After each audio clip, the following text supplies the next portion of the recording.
Yeah, how do you put someone in jail and you don't even name the clients? That sounds kind of a lot of people that met with him and did business with him and traveled with him after he was arrested.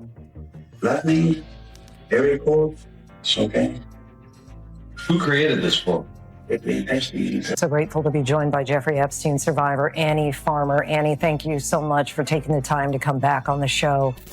I would like to answer your question, but on the advice of counsel, I respectfully decline to answer this question and any related question. Recently, during one of his podcasts, Joe Rogan discussed the newly released United States Department of Justice files related to Jeffrey Epstein. And an unexpected name began trending widely, Oprah Winfrey. Rogan did not suggest that Oprah was involved in any crime. Instead, he approached the topic cautiously, asking why certain high-profile individuals frequently appear in Epstein's contact lists, flight logs, or social circles. He emphasized that simply being mentioned in these documents doesn't imply wrongdoing. It only indicates that someone had some level of interaction with Epstein. In Hollywood and billionaire circles, many prominent figures crossed paths with him before his crimes became public knowledge. Rogan highlighted that the real concern is transparency. Why were so many influential celebrities, politicians, and media personalities socially connected to Epstein without raising questions?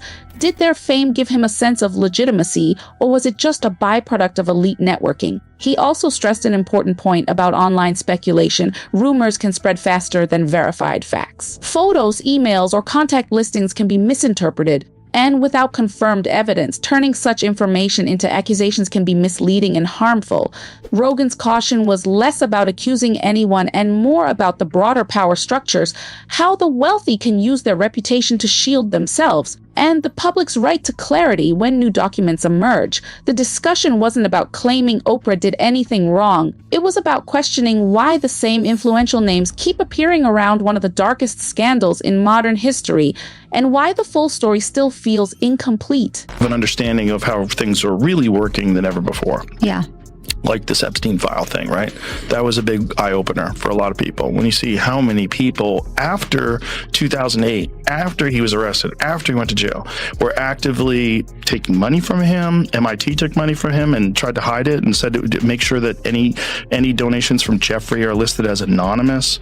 So you find out like people are like, they referred to him as Voldemort, like you couldn't say his name. Wow. There was a lot of people that met with him and did business with him and traveled with him after he was arrested, after he went to jail. Do you spend a lot of time reading them? No, I try not to. I try to have experts come on. I try to read. You can't change it. Yeah. And it'll with your head. Yeah, it's like toxic. You will really get. It'll stick with and I know I've tried not to. Until every detail is clarified, speculation will continue and trust will remain fragile. Like the Epstein files, right? The revelations shocked the world. After 2008, even after Epstein went to jail, still quietly accepted his money. Prestigious institutions like MIT allegedly hid donations from him, keeping them anonymous. People began referring to him as Voldemort, his name barely spoken, but the story doesn't stop there. Behind Hollywood's glitz, insiders claim the truth was far more disturbing. Whispers of celebrities and powerful executives involved in unthinkable acts began surfacing. One controversial figure, Peter J. Nijigard, moved in circles connected to Oprah Winfrey. Allegedly, recordings suggested he pressured women for access to fetal remains, a detail that chills the mind. Meanwhile, a trial in South Africa brought shocking revelations from Oprah's own school for girls. A former dorm matron faced charges of abusing students, and the headmistress accused Oprah of covering it up. Winfrey claimed she encouraged victims to speak out, yet the shadows around these allegations ran deep. And just when you think it couldn't get darker, Epstein's obsession with creating a baby farm surfaced. Testimonies claim he spoke openly about using women to produce children, treating lives as experiments. These weren't whispers. They were supposedly discussed like business plans with scientists and wealthy businessmen present. Yeah, but honestly, most people would have never gone near Epstein. It's insane to even think about it. Back in 2017, some guests were literally trying to get people to meet him, and the reaction was always the same. What? Are you serious? The man had a reputation that made anyone stop and think twice. After all, Just Googling his name sent chills down the spine. What made him dangerous wasn't just what he did, it was how clever he was. He knew exactly how to lure people in. Big names, celebrities, Nobel winners, respected professors. He made it seem like a room full of geniuses, and stars couldn't possibly be bad. And yet, behind closed doors, whispers of unspeakable things haunted those gatherings. Private islands, luxury parties, and elite events where rumors said the darkest secrets played out far from public eyes. Even comedy stars and famous entertainers got pulled into his orbit. After Epstein's arrest in 2006, the walls started closing in. His name became radioactive, and suddenly, money alone wasn't enough to clean his image. He needed something bigger, someone the public trusted. And that's where Oprah comes in, while the files on her are limited. There's evidence of clear collusion between her and Epstein, emails between Sarah Ferguson, the Duchess of York, and Epstein revealed coordination before she appeared on Oprah's show, discussing exactly how to answer questions about Epstein's controversies. Tiny details, yes. I'm in the files for not going. Huh? Yeah, I'm in the files for not going, because Jeffrey Epstein was trying to meet with me. Oh, I did see that. Yeah, and I was like, what? I'm like, no thanks. Yeah. Aren't you glad? Yeah, but I would have never went anyway. It's like, it's not even a possibility that I would have went. But especially after I Googled him. I was like, what the f are you talking about? This was like 2017. One of my guests was trying to get me to meet him. I was like, you high? Like, what the f are you talking about? For what reason would you? What would be... If I was a guy who was like sucking up to the rich and powerful, if I was really interested in hanging out with rich and powerful people.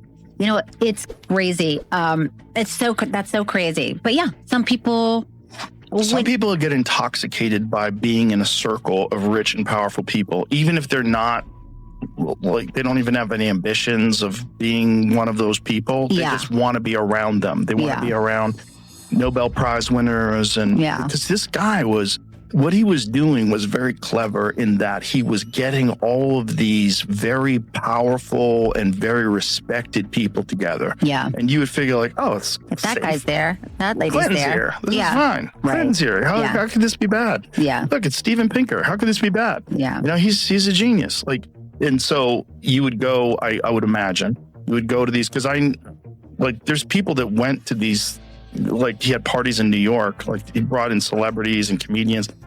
Didn't Louis Black get invited to one of those? I think he's talked about it. I know Chelsea Handler went to one of them.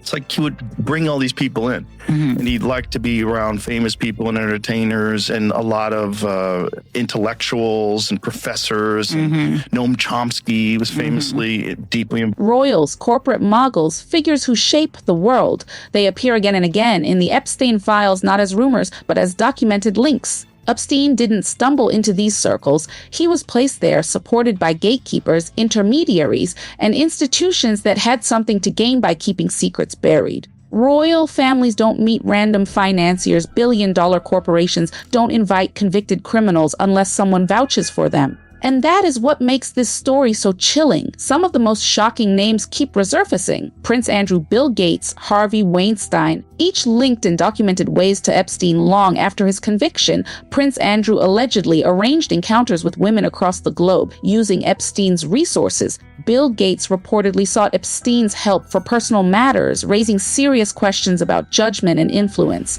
And Weinstein's decades-long reign of abuse shows how Hollywood often rewarded silence over truth. Even as more files come out, the story feels unfinished. Epstein might have been a single man, but his reach suggests he was more than that, possibly a hub connecting the rich, powerful, and corrupt. Some insiders claim he was close to intelligence agencies, moving money and people in ways no one could fully explain. Every revelation forces us to ask who protected him and why. And then there's the most disturbing part, the alleged baby farm. Reports suggest Epstein may have tried to engineer children, using women as vessels for his twisted experiments. These claims, combined with emails and testimonies, paint a picture that's almost impossible to ignore. It's a world where morality, law, and humanity were allegedly secondary to power and obsession. What's clear is this silence has a price. Money can buy complicity, influence can hide crimes, and reputation can shield the guilty. For those brave enough to speak out, the cost is often enormous. For those who stay silent, the system rewards them until the truth slowly begins to surface. So what does it all mean? At the heart of this dark story is a warning. Power without accountability is dangerous. Wealth can protect the guilty, institutions can enable crime, and even the most trusted names may have hidden shadows. And while we may never know the full extent, the patterns emerging from the Epstein files demand attention, scrutiny, and reflection. If there's one thing this story teaches us, it's that we can't blindly trust appearances. Behind the glitter and fame, there may be secrets we can't even imagine. Stay curious, stay informed, and never ignore the warning signs. If you found this video eye-opening, don't forget to like, subscribe, and share so others can see the truth. Turn on notifications to stay updated as we continue to uncover the hidden stories behind the world's most powerful figures.